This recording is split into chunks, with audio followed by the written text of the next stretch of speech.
올 여름 유난히도 뜨거웠던 더위는 우리를 참 힘들게 했는데요. 말복이 지났어도 아직도 더위는 여전한 것 같습니다. 그리고 에어컨은 나의 친구 하면서 함께 살아가고 있습니다. 오늘 설교 제목에서 좀 특별한 단어가 보이십니까? 네, 잘 찾으셨네요. 날씨도 푹푹 찌고 또 찐 고구마, 찐 만두, 찐 빵도 아니고 무슨 찐이다냐 이렇게 생각하셨을 것 같은데요. 네이버 검색창에 네이버 국어사전을 열고 들어가서 찐이라고 검색을 해보면 거기에 여러 가지 의미가 나옵니다. 그 중에 네 번째에 보면은 이렇게 되어 있습니다. 진의 방언, 가로하고 전남 이렇게 되어 있거든요. 근데 여기서 또 그러면 진은 뭔가 하고 또 들어가 보니까 한자 참 진짜가 써져 있더라고요. 그리고 의미는 철학에서 참의 전 용어라고 되어 있었습니다. 그리고 그 아래 유의어를 살펴보면 참, 진리라고 나옵니다. 즉, 다 잊어버리시고 한 문장으로 딱 정리한다면 진짜를 전남 지방에서는 찐이라고 부른다 이렇게 생각하시면 될 것 같습니다.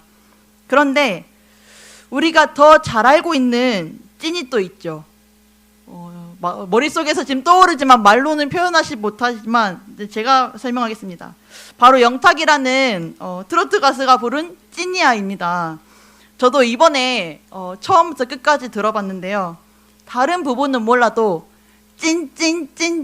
찐이야 이 부분은 아마 모르는 분들이 없으실 것 같습니다. 근데 가사를 조금 더 살펴보니까 후렴구를 넘어가서 시작되는 첫 가사가 요즘같이 가짜가 많은 세상에 믿을 사람 바로 당신뿐 이렇게 되어 있었습니다. 그런데 저는 이 가사가 사랑하는 사람의 마음이 아니라 하나님의 마음이라면 어떨까 이렇게 생각을 좀 해보게 되었습니다.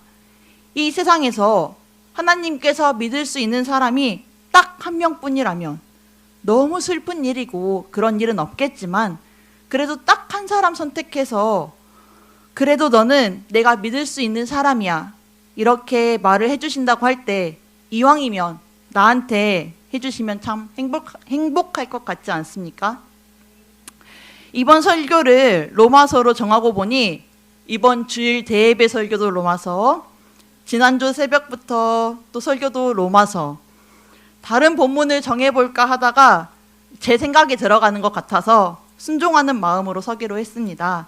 오늘 또 로마서가 담고 있는 그리스도인의 삶과 신앙의 성숙함에 대한 이야기를 통해서 우리 모두에게 하나님의 은혜와 감동이 함께 하시길 소망합니다.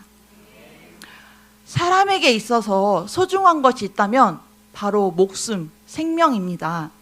종종 이런 말을 보거나 듣게 됩니다. 목숨 걸고 했다. 온 힘을 다해서 열심히 했다를 표현할 때 사용하기도 하고 소방관처럼 사람을 구하다가 죽을 수도 있는 그런 위험한 일을 할 때 목숨을 건 일이었다 이렇게 표현을 하기도 합니다. 그런데 오늘 본문 말씀을 보면 예수 그리스도는 목숨을 거는 게 아니라 아예 목숨을 내어 놓으셨습니다. 왜냐고요? 우리를 사랑하셔서요. 우리들이 죄인임에도 불구하고 우리를 사랑하셔서 죽으신 것입니다. 그분은 온 힘을 다해 우리를 사랑하신다는 것을 보여주셨습니다. 오늘 본문 8절 말씀을 함께 읽어보도록 하겠습니다. 우리가 아직 죄인 되었을 때에 그리스도께서 우리를 위하여 죽으심으로 하나님께서 우리에 대한 자기의 사랑을 확증하셨느니라. 아멘. 그는 죄인인 우리들을 위해 생명을 내놓으셨고 그 생명이 다하기까지 우리를 사랑하셨습니다. 이 앞절인 7절도 함께 보면 좋을 것 같아 제가 읽도록 하겠습니다. 의인을 위하여 죽는 자가 쉽지 않고 선인을 위하여 용감히 죽는 자가 혹 있거니와. 누군가를 위해 죽는 것은 정말 어려운 일입니다. 그런데 누군가를 위해 혹 죽어야 하는 상황이 생긴다면 그나마 이 7절 말씀과 같이 의인을 위해 또는 선인을 위해 죽었다면 적어도 그 죽음이 헛되지 않을 것 같고 아깝지 않을 것 같고 억울하진 않을 것 같습니다. 하지만 의인도 선인도 아닌 죄인을 위해 죽었다면 그 죽음은 너무 억울한 죽음이 아닐까요? 그런데 오늘 우리가 읽은 8절 말씀을 보면 예수 그리스도는 죄인을 위해 죽어주셨습니다. 그런데 죄인인 우리를 위해 죽으셨다는 사실 말고 우리가 알아야 될 사실이 하나 더 있습니다. 죄인된 우리가 살려달라고 어떠한 적극적인 행동을 취하거나 예수님과 더 깊은 관계가 되기 위해서 어떠한 노력을 하기도 전에 그분이 먼저 그렇게 하셨다는 것입니다. 하나님께서 예수를 죽음에 내어주심과 예수께서 자신의 목숨을 내어주심으로 확증하신 이 하나님의 사랑은 인간이 사랑받을 만한 그 어떠한 일도 하지 않았음에도 전제함이 없이 조건 없는 사랑을 우리에게 주신 것입니다. 참 귀하고 소중한 사랑이지 않습니까? 보통 우리는 옆 사람과 이렇게 인사하라고 많이 이야기하죠. 사랑합니다, 인사해주세요. 축복합니다, 인사해주세요. 이렇게 많이 하는데 오늘은 옆 사람과 좀 특별하게 인사를 해보고자 합니다. 옆 사람과 한번 이렇게 인사해 볼 텐데요. 주님 사랑 받으셨습니다. 이렇게 한번 인사해 볼까요? 양 옆 사람과 함께. 네. 양 옆 사람만 하면 안타까우니까 아쉬우니까 우리 앞뒤로도 한번 해볼까요? 주님 사랑 받으셨습니다. 네. 대체적으로 이 사랑이라는 것은 받기는 쉽지만 주기는 쉽지 않은 것 같습니다. 또 사랑을 받기만 원하고 주는 것을 못하는 사람들도 꽤 많이 있습니다. 여기 있는 우리 광주제일교회 성도님들은 어떠신가요? 대체적으로 나는 사랑을 받는 편이신가요? 주는 편이신가요? 네. 주님은 아십니다. 네. 대체적으로 나는 여러 가지 관계를 경험하며 살아갑니다. 살아가면서 하나님과 나의 관계, 그리고 남편과 아내, 그리고 부모와 자녀, 친구 사이 등 수많은 관계에서 우리는 다양한 사랑을 경험합니다. 예를 하나 들어볼까요? 우리 자녀들에게 사랑 많이 주시죠? 자녀들 사랑하시죠? 네, 당황스러울 뻔했습니다. 맛있는 음식을 만들어주고 필요한 것은 없는지 챙겨도 주고 또 혹시 자녀가 아프면 약국에 가서 약도 사오고 데리고 병원에도 다녀오고 때로는 잠도 못 자고 자녀를 간호해 주기도 합니다. 근데 마치 주님께 받은 사랑과 같이 대가 없는 사랑이죠. 그런데 어느 날 아파서 누워있는데 어느 순간 아이가 다가와서 머리에 손을 얹으며 엄마 어디 아파요? 이렇게 물어봐 주면 그 자녀의 생각지도 못한 그 따뜻한 말을 듣게 되면 우리의 마음이 어떤가요? 네, 나도 모르게 마음이 감동스럽고 나도 모르는 힘이 어딘가에서 생겨나게 됩니다. 핑퐁이라는 영어 단어를 아시나요? 네, 탁구를 영어로 한 말인데요. 일종의 플라스틱인 셀룰로이드 탁구공을 쇠가죽으로 만든 라켓으로 치자 핑퐁 소리가 났다고 해서 핑퐁으로 불리게 되었다고 합니다. 이 탁구는 상대가 공을 맞받아 쳐줘야 할 수 있고 혼자서는 할 수가 없습니다. 이렇듯 사랑이라는 것도 혼자서만 하는 짝사랑은 아프고 지치지만 함께하는 사랑은 아프지 않고 행복한 사랑이 됩니다. 나도 사랑을 주고 상대방한테도 사랑을 받을 때 그 사랑은 더 깊어지게 됩니다. 연세가 좀 있으신 분들께 아내분이나 남편분들께 사랑한다고 이렇게 이야기해 주세요 이렇게 부탁을 드리면요, 부끄러워하시면서 꼭 그걸 말로 해야지 아냐고, 우리는 눈빛만 보면 다 아는 사이라고 이렇게 둘러대십니다. 그렇지만 자꾸 표현을 하십시오. 서로 말을 해주고 표현을 해줘야 더 알 수 있고 더 깊어지는 것입니다. 그리고 오늘 말씀을 통해 우리를 향한 귀하고 소중한 하나님의 찐 사랑을 알았다면 우리도 이전보다 더 하나님을 진하게 사랑하십시오. 하나님이 우리를 짝사랑함으로 애달프고 힘든 사랑을 하시지 않도록 우리도 주님을 향한 그 사랑의 마음을 찬양과 기도와 예배 등 우리의 삶에서 실천으로 고백하며 나아가시기를 소망합니다. 하나님의 사랑받은 우리들은 예수 그리스도의 피로 말미암아 의롭다 하심을 얻고 진노하심에서 구원을 받게 되었습니다. 9절의 말씀을 함께 읽도록 하겠습니다. 그러면 이제 우리가 그의 피로 말미암아 의롭다 하심을 받았으니 더욱 그로 말미암아 진노하심에서 구원을 받을 것이니. 아멘. 예수 그리스도가 구원해 주신 우리 인간들의 모습을 좀 함께 보고자 합니다. 이 오늘 본문 말씀이 있는 로마서 5장에서는 이렇게 이야기를 합니다. 6절 상반절에서는요, 연약한 자를 위해 그리스도께서 죽으셨다고 이야기합니다. 연약한 자는 능력이 부족한 자입니다. 하나님을 알지 못했던 인간의 연약함에는 한계가 있으며 또 육체도 어느 순간 되면 약해집니다. 그리고 죄의 권세 앞에서 하나님의 뜻을 행하지 못하는 무능력한 자가 바로 이 연약한 자입니다. 또 6절 하반절에서는 경건하지 않은 자를 위해 죽으셨다고 말합니다. 경건하지 않은 자는 끊임없이 하나님으로부터 독립해서 살려고 하고 창조주 앞에 서 있는 피조물들과 다르게 살려고 합니다. 또 오늘 8절에서는 죄인을 위해 그리스도께서 죽으셨다고 되어 있습니다. 죄인은 율법을 알지 못했거나 혹 알았어도 그 율법을 존중하지 못한 사람들이었습니다. 죄인이기에 아무런 구원의 희망과 대안에 없는 상황에 있는 그런 사람들이었습니다. 그리고 10절에서는 원수를 위해 그리스도께서 죽으셨다고 합니다. 원수는 하나님과 적대 관계로 창조자에게 온전히 의지하는 그 피조물의 역할에 불복하는 상태의 사람들을 말합니다.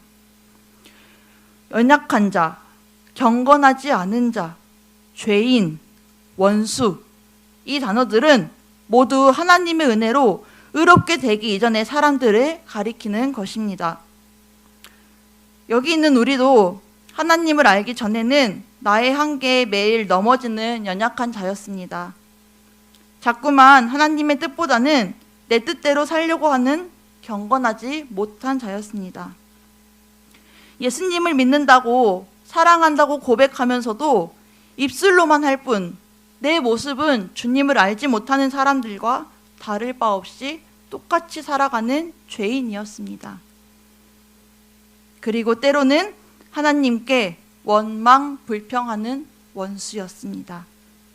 그러나 오늘 말씀을 함께 묵상하면서 보니 우리는 하나님의 귀한 사랑을 받은 자들이고 예수 그리스도는 죽으심으로 하나님과 우리 사이에 가로막힌 벽을 허무시고 우리를 죄에서 구원하여 주셨고 더 나아가 하나님과 화목하게 하여 주셨습니다. 이런 나를, 이런 우리를 구원해 주신 주님께 어찌 감사하지 않을 수 있을까요? 저희 집에는 만 3살 그리고 만 5살 아들 둘이 있는데 이제 제법 컸다고 서로 많이 싸웁니다. 주로 싸우는 내용을 보면 사소한 것으로 싸우곤 합니다. 근데 이 녀석들이 싸우면 엄마인 제가 출동을 합니다. 그래서 왜 싸웠는지 이유를 알아보고 잘못한 사람이 먼저 사과해, 미안해 하고 사과하라고 했고 싸울 때마다 저는 이렇게 매번 시켰습니다. 근데 그러던 어느 날 여느 때처럼 또 막 큰 소리가 났고 우는 소리가 들려옵니다. 그런데 제가 개입하기도 전에 먼저 미안해 하는 소리가 들려오는데 그런데 제 귀에는 그 미안해라는 말에 전혀 미안한 마음이 들어있지 않은 듯 느껴졌습니다. 마치 엄마가 오면 혼나기 싫으니까 엄마가 오기 전에 빨리 그 상황을 마무리하기 위해 하는 그런 감정 없는 말처럼 느껴졌습니다. 그런데 우리도 주님 앞에서 이렇게 감정 없는 말을 사용하고 계시지는 않으신가요? 기도할 때 대부분 이렇게 기도하시죠. 하나님 감사합니다. 그런데 저는 이 감사의 기도를 할 때 정말 우리를 구원해 주신 주님께 진심을 다해 죄송하고 감사하고 사랑하는 마음을 담아서 기도하고 있을까 생각을 해보게 되었습니다. 저희 아이들도 처음엔 서로에게 하는 미안해 할 때 진심이 담겨져 있었습니다. 하지만 점점 기계적인 말이 되어버린 것처럼 우리도 주님께 드리는 감사합니다, 이 말이 처음에는 정말 나 같은 사람도 구원해 주시고 자녀 삼아 주셔서 감사합니다, 그런 마음을 담았지만 점점 기계적인 감사가 되어버리지는 않았을까요? 오늘부터 주님께 감사합니다라고 기도하거나 고백하실 때 그저 말로만 하는 감사가 아니라 우리를 구원해 주신 주님께 온 마음을 담은 말로써 찐 감사를 드릴 수 있는 우리 모두가 되었으면 좋겠습니다. 그러면 여러분이 생각하는 복은 무엇입니까? 행복. 네, 좋아요. 100세 넘게 건강하게 사는 게 복인가요? 사업 잘 되고 대박이 터져서 돈을 많이 버는 게 복인가요? 승진을 하고 더 높은 직급으로 올라가는 게 복인가요? 우리는 살아가면서 좋은 일이 생기면 또 바라는 것이 이루어지면 그것을 복이라고 이렇게 이야기합니다. 물론 좋은 일이고 행복한 일이죠. 그렇지만 하나님의 귀한 사랑을 받고 예수 그리스도의 피로 구원함을 얻은 자들이라면 조금 더 고차원적인 하나님의 찐 복을 누리며 살아가야 합니다. 오늘 본문 마지막 절인 11절을 함께 읽어보도록 하겠습니다. 그뿐 아니라 이제 우리로 화목하게 하신 우리 주 예수 그리스도로 말미암아 하나님 안에서 또한 즐거워하느니라. 아멘. 오늘 말씀과 같이 우리 주 예수 그리스도로 말미암아 하나님 안에서 또한 즐거워하며 살아가는 삶이 바로 진짜 복이 아닐까요? 오늘 본문 마지막에 즐거워하느니라, 이 부분은 감격에 겨워 자랑하느니라 이렇게도 해석하고 이해할 수 있는데요. 다시 말하면 그리스도인의 복은 하나님 안에서 감격에 겨워 자랑을 한다는 것입니다. 그러면 내가 자랑할 것, 내가 받은 복은 무엇일까요? 오늘 본문이 있는 이 로마서 책을 기록한 사도 바울은 로마서 3장에서 하나님 안에서 하지 않은 모든 자랑은 유대인들이 했던 것처럼 결국은 자기 자랑이 되므로 배제하셨습니다. 그러나 오늘 11절과 같이 그리스도 신앙으로 의롭게 된 그리스도인들은 하나님의 구원 사역에 감사하며 이를 하나님 안에서 자랑할 수 있다고 오늘 본문 말씀을 기록하였습니다. 이제는 내 자랑보다는 하나님을 자랑하시고 하나님이 우리 삶 속에서 함께 하시며 일하심을 자랑하시기 바랍니다. 내가 잘하는 것이 있다면 그 또한 하나님께서 주신 재능과 달란트 아니겠습니까? 그러면 하나님이 주신 재능과 달란트를 하나님 앞에서 기쁨과 즐거움으로 나누십시오. 이것이 바로 우리가 누릴 수 있는 찐 복입니다. 나의 가진 것을 하나님 나라를 위하여 사용하는 자가 가장 큰 기쁨의 소유자가 될 것입니다. 하박국 3장 18절을 보면 나는 여호와로 말미암아 즐거워하며 나의 구원의 하나님으로 말미암아 기뻐하리로다. 이렇게 하박국 선지자는 고백합니다. 그렇다면 하박국 선지자가 행복한 상황 속에서 이렇게 찬양을 했을까요? 네, 아닙니다. 하나님의 심판으로 자신의 나라가 바벨론에 의해 멸망이 코앞인 상황 속에서 마지막 기도로 이와 같이 고백을 한 것입니다. 무화과 나무, 포도나무, 감람나무는 그 지역의 중요한 유실수인데 열매가 없다는 건 절망적인 상황을 뜻합니다. 또 양과 소가 사라졌다는 것은 더 이상의 생존이 불가능한 상황에 이르게 됐다는 것을 의미합니다. 하박국 선지자가 이런 상황에서도 기쁨의 고백을 하는 것은 하나님은 어려운 상황에서도 함께 하시고 구원에 이르게 하시기 때문입니다.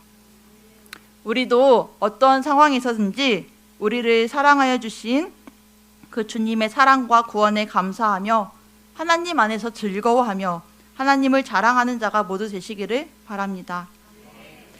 오늘 본문의 앞절인 로마서 5장 1절에서 4절을 보면 그리스도인들의 삶을 들여다볼 수 있습니다. 우리도 하나님을 모르고 예수 그리스도를 믿지 않고 죄인으로 살아갈 때가 있었습니다. 모태신앙이라 할지라도 태어나서부터 다 믿음이 있는 건 아니죠. 하나님의 구원 계획에 의해 어떤 계기로 인해 하나님을 알고 예수 그리스도를 믿게 되면서 그리스도인의 삶을 살아가게 되었습니다. 처음 신앙생활을 할 때 다들 기억이 나시나요? 처음 은혜 받으며 기쁨으로 열심히 신앙생활을 시작하죠. 그런데 그게 얼마나 가던가요? 기쁨도 잠시, 점점 환란이 우리를 찾아옵니다. 로마서 5장 3절 4절을 우리 함께 읽어보도록 할까요? 다만 이뿐 아니라 우리가 환난 중에도 즐거워하나니 이는 환난은 인내를, 인내는 연단을, 연단은 소망을 이루는 줄 알미로다. 아멘. 환난은 원어로 보면 드립시스라고 하는데 몸 위에 큰 돌을 올려놓아서 꼼짝할 수 없는 상태를 의미합니다. 어떤 개인의 실수나 잘못으로 인한 고생이 아닌 그리스도인으로서 신앙적 명분을 실천하다가 받는 고초를 의미합니다. 이 환난이 삶 속에 작용하여서 인내를 낳습니다. 인내는 또 원어로 휘포모네로라고 하는데 역경이나 고난 아래에 머물다는 뜻으로 굳셈 견딘과 인고의 자세를 의미합니다. 나아가 이 인내가 연단된 성품으로 이끌어줍니다. 이 연단이라는 단어의 원어는 도키메, 검증받은 자질, 훌륭한 덕성이라는 의미를 갖고 있습니다. 자세히 살펴보면서 참인지 가려내겠다는 의미로 사용됩니다. 즉, 이 연단의 시간은 내가 바르게 잘 하고 있는지 점검하는 단계입니다. 이 모든 과정을 거치고 나면 마지막 소망을 이루게 됩니다. 이 소망의 단계는 성령으로 말미암아 하나님의 사랑을 부음받은 자로 살아가게 되는 것입니다. 이렇게 보니까 구약의 이스라엘 백성들이나 신약의 로마 교회 사람들의 모습이나 별 다를 바 없지 않습니까? 구약의 이스라엘 백성들이 죄를 짓고 회개하고 다시 구원받고 또 다시 죄를 짓고 회개하고 구원의 과정을 반복했듯이 이 신약의 로마 교회 사람들도 그리고 오늘을 살아가는 우리들도 오늘 살펴본 것 같이 환난, 인내, 연단, 소망, 또 다시 환난, 인내, 연단, 소망 이 네 가지 단계를 계속 반복해가는 모습이 비슷하게 보입니다. 이 과정을 몇 번이나 반복해야 우리는 찐 그리스도인이 될 수 있을지는 알 수 없지만 몇 번을 반복해서라도 우리는 꼭 찐 그리스도인들이 다 되어야 합니다. 오늘 배운 세 가지인 우리를 향한 주님의 찐 사랑, 그리고 우리를 구원해 주심에 대한 찐 감사, 그리고 우리가 그리스도로 말미암아 하나님 안에서 살아가는 찐 복, 이것을 기억하시면서 찐 그리스도인으로 잘 만들어져 가는 저와 광주제일교회 모든 성도님들이 되시기를 간절히 소망하겠습니다. 사랑의 주님, 하나님을 상실하여 무가치하고 무의미하게 방황하는 인생으로 살아가지 않게 하여 주옵소서. 오히려 하나님을 날마다 영화롭게 하며 하나님께서 위로부터 내려주시는 그 영과 진리로 주신 삶을 아름답게 살아가게 하여 주옵소서. 예수 그리스도의 이름으로 기도하오며 이제는 주 예수 그리스도 십자가 부활의 은혜와 아버지 하나님의 그 크신 사랑과 성령님의 역사하시고 도우시는 평강이 생명 내어주신 그 사랑을 힘입어 감사로 응답하며 위로부터 내려주신 그 복을 누리고 나누며 증거하며 살아가기로 다짐하고 결단한 모든 하나님의 사람들과 허락하신 삶의 자리 위에 우리 공동체 또 교회와 나라 민족 열방 위에 영원히 함께 하시옵기를 간절히 축원하옵나이다.